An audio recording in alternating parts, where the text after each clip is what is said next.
Have you ever found yourself sitting in a cafe, surrounded by people staring at their smartphones?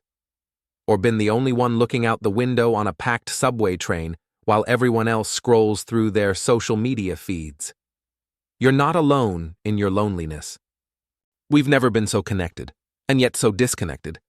Paradoxically, the average person today has access to communication with thousands, even millions of other people, and yet feels greater loneliness than at any point in human history. We're not afraid of losing connection. We're afraid our connections will become empty. Today we'll talk about the remarkable paradox of the digital age, how technologies created to connect people often become tools that deepen our alienation from reality and from each other. Technology is not just something we use, but a way of being in the world. Martin Heidegger foresaw this in his reflections on technology, asserting that technology is not merely something we utilize, but something that shapes the very way we perceive reality. Imagine a typical morning. You're not fully awake, but your hand is already reaching for your smartphone, checking messages, scrolling through feeds, reading news, before your feet even touch the floor. This isn't just a habit, it's a state of being. Philosopher Byrd Cowling calls this ontological inseparability from technology, when our sense of self is so intertwined with digital devices that we cannot imagine our existence without them. We don't just use technology, we live through it and inside it. Let me give you an everyday example. A young couple sits in a restaurant. They're waiting for their order. There's a pause in conversation, and what do? Instinctively reach for their phones. That's normal, you might say, but think about it. Once, such moments of silence were spaces for reflection, for contemplating each other, for small, spontaneous discoveries. Now it's dead time that needs to be filled with digital noise. Sociologist Hawthorne Nielsen describes this as escape from presence, when being alone with yourself, or even with someone close, becomes unbearable without a digital mediator. Psychologist John Cacioppo, who studied loneliness for decades, concluded that we confuse connection with contact. Technology gives us the ability to be connected 24/7, but doesn't guarantee genuine emotional contact. Think about it. You can have thousands of followers on social media, dozens of group chats, a constant stream of messages, and still feel empty inside. That's because our brains are evolutionarily wired for a different type of contact, one that includes eye contact, touch, nonverbal signals that carry 93% of emotional information in communication. Neuroscientist Matthew Lieberman proves that our brain literally feeds on social contacts, but of a certain type. Digital interactions don't activate the same neural pathways as physical presence. We get a surrogate instead of a real connection. And our brain knows it, even if we convince ourselves otherwise. Here's an everyday situation. Your friend moved to another city. You regularly text each other, send memes, occasionally have video calls. On one hand, technology allows you to maintain a connection. On the other, there's a feeling that something is missing. This something cannot be transmitted through digital channels. The warmth of real presence, the spontaneity of live communication, the feeling of safety that emerges when you're physically next to someone you trust. Attention is the rarest and purest form of generosity, wrote French philosopher Simone Weil. If that's true, then we live in a time of extreme poverty, despite all our material wealth. Our attention has become the most valuable currency of the digital economy. Companies compete for every second of your attention, developing increasingly sophisticated hooks for your consciousness. The result? Fragmented presence. We're rarely fully here and now. Our attention is like a broken mirror, each shard reflecting a different digital space. Psychologist Daniel Goleman describes this as continuous partial attention, a state where we never give full attention to either the people around us, the tasks we're performing, or even our own thoughts and feelings. An example from everyday life. A mother plays with her child but constantly checks her phone. The child notices this, even if the mother thinks she's doing it discreetly.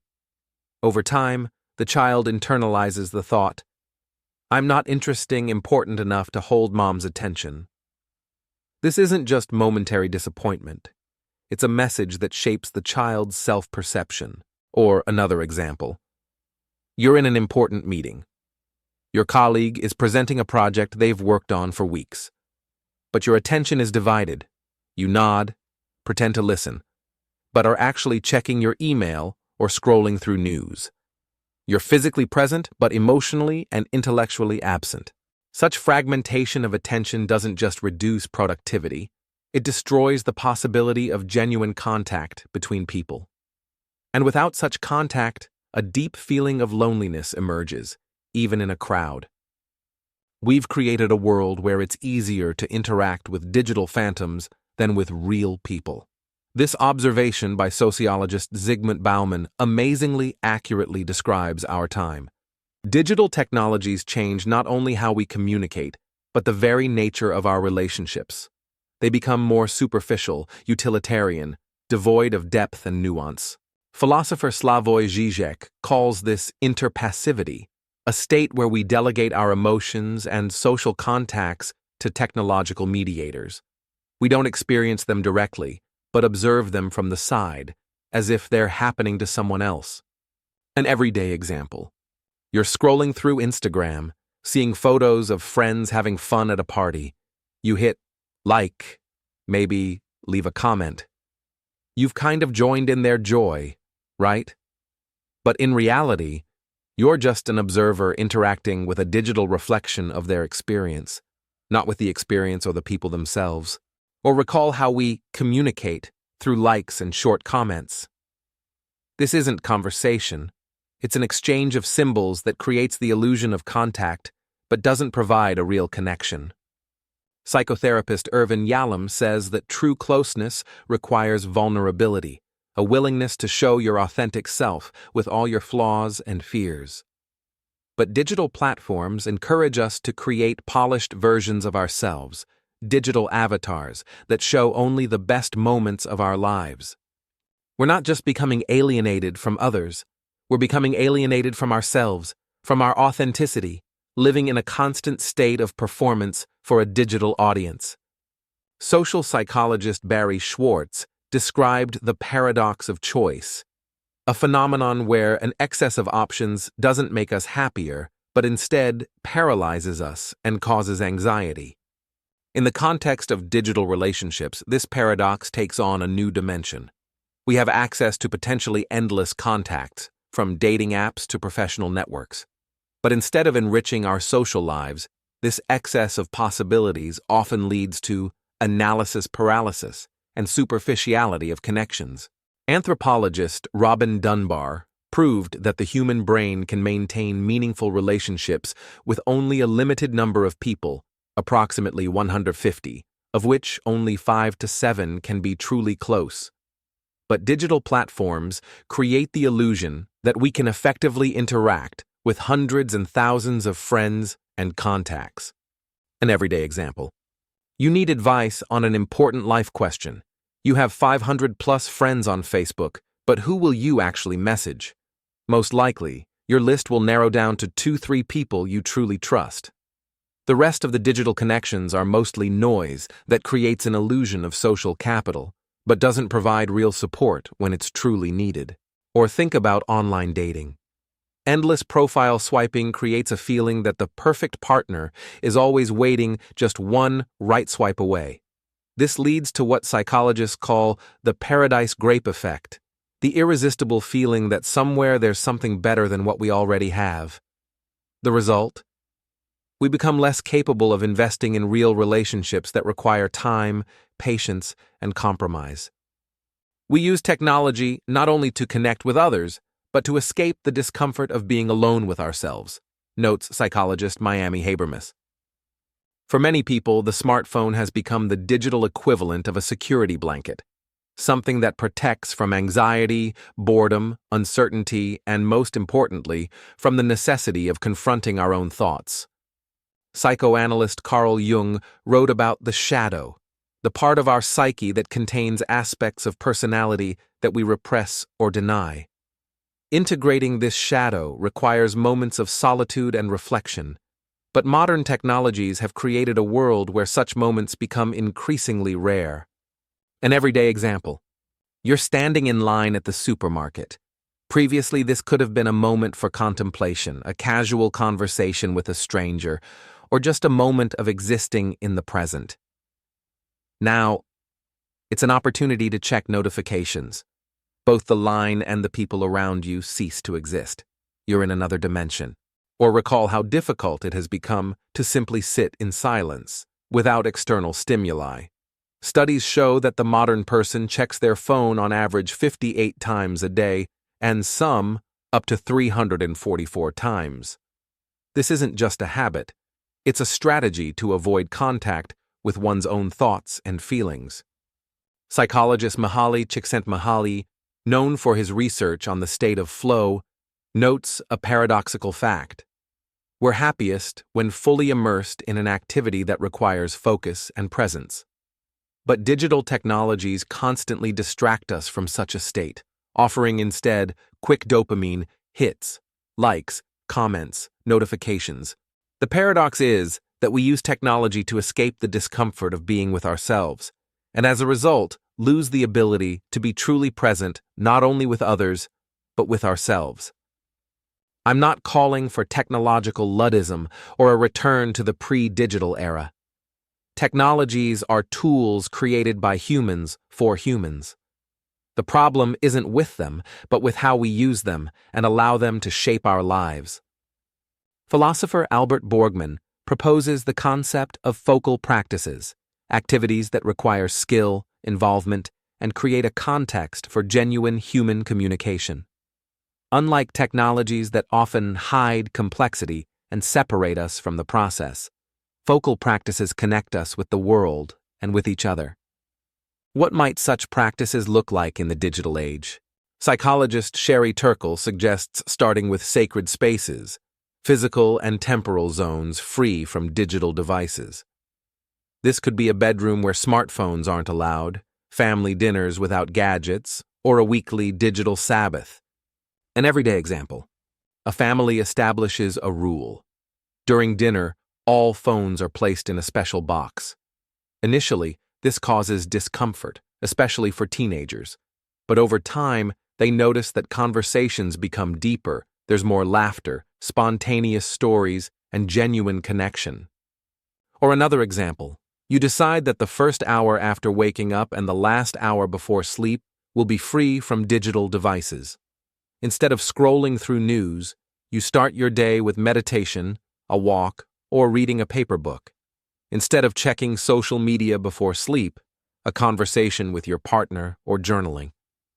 These simple rituals gradually change the quality of your presence in the world. Neuroscientist Andrew Huberman recommends practicing dual attention, consciously switching between focused attention on tasks and diffuse attention that allows the brain to process information and generate new ideas. This natural rhythm of attention is disrupted by constant digital distraction. A technique you can apply, the Pomodoro method, but with a digital twist. 25 minutes of deep work without any digital distractions, then 5 minutes to check messages and notifications. This allows you to maintain a connection with the digital world without allowing it to constantly interrupt your presence. Psychiatrist and thinker Viktor Frankl wrote that the meaning of life can only be found through authentic connections, with other people, with work that matters, with something greater than ourselves. In the digital era, this means consciously using technology to deepen connections, not replace them with digital simulacra. Philosopher Martin Buber distinguished between I-it and I-thou relationships. In the first case, we perceive another person as an object, something to use. In the second, as a full subject, with their own inner world, worthy of a genuine encounter. Digital technologies often promote I-it relationships, turning people into avatars, profiles, tools for satisfying our needs. How can we bring back the I-thou dimension in the digital era? An everyday example. Instead of writing a standard happy birthday on a friend's Facebook wall, you call them or send a voice message. Instead of liking a sad post, you write a private message offering support. These are small steps from superficial interaction to genuine contact. Psychologist John Gottman, known for his research on successful marriages, found that turning toward moments are critically important for healthy relationships when one partner expresses a need for connection and the other responds to this call. In the digital era, such moments often go unnoticed due to scattered attention. A technique you can apply, the practice of digital presence. When you communicate with someone through digital channels, whether a video call or a text message, give it your full attention. Close other tabs, turn off notifications, create space for genuine contact, even if it's mediated by technology. Philosopher and media theorist Marshall McLuhan wrote that technologies are extensions of man. They enhance our natural abilities, but shouldn't replace our very humanity. Digital technologies can be powerful tools for connection, especially for people limited by geography, illness, or social circumstances. They can overcome barriers that previously seemed insurmountable. An everyday example. A grandmother living thousands of miles from her grandchildren can see them grow through video calls. A person with social anxiety can find a support community online before venturing into contact in the real world. A teacher can inspire students all over the world through online courses. Techno-philosopher Andy Clark talks about the concept of the extended mind, the idea that our cognitive processes aren't limited to the brain, but include external tools and environments. In this sense, digital technologies can be not just tools, but parts of our cognitive architecture. But the key question is, do these extensions serve our humanity or gradually replace it? A technique for assessment. Ask yourself about each digital technology in your life. Does it make me more human? Does it enhance my capacity for empathy, creativity, deep thinking, and genuine connection with others? If the answer is negative, perhaps it's worth reconsidering its place in your life. We began with a paradox, how technologies created for connection often lead to alienation. But there's another paradox, more hopeful. The very awareness of this alienation can be the first step toward restoring genuine connection. German sociologist Georg Simmel wrote about the tragedy of culture, the tendency of human creations to transform into forces that dominate their creators. But he also believed in people's ability to become aware of these processes and change them. Digital alienation is not an inevitable fate, but a challenge for our awareness and creativity. We can transform technology from a source of alienation into a tool for genuine connection, with ourselves, with others, with the world. The great philosopher Martin Heidegger said that the question concerning technology is a question concerning ourselves. How we use technology reflects our way of being. A final everyday example. You come home after a long day. Usually you immediately check messages, scroll through social media, relax with digital noise. But today, you pause. Breathe deeply. Put your phone aside. Pay attention to sensations in your body, to thoughts wandering in your head. Perhaps go for a short walk or just sit in silence. And you feel, gradually, almost imperceptibly, how you return to yourself, to real presence in the world. Yes, technology has changed the way we connect, but it hasn't changed our fundamental need for genuine, deep, authentic connection. And this connection begins with a conscious choice, to be truly present with yourself and with others, in the digital world and beyond it. Share in the comments when you last felt a genuine, deep connection with another person, and what allowed this connection to happen. Was it a moment without digital mediators, or perhaps technology helped this connection?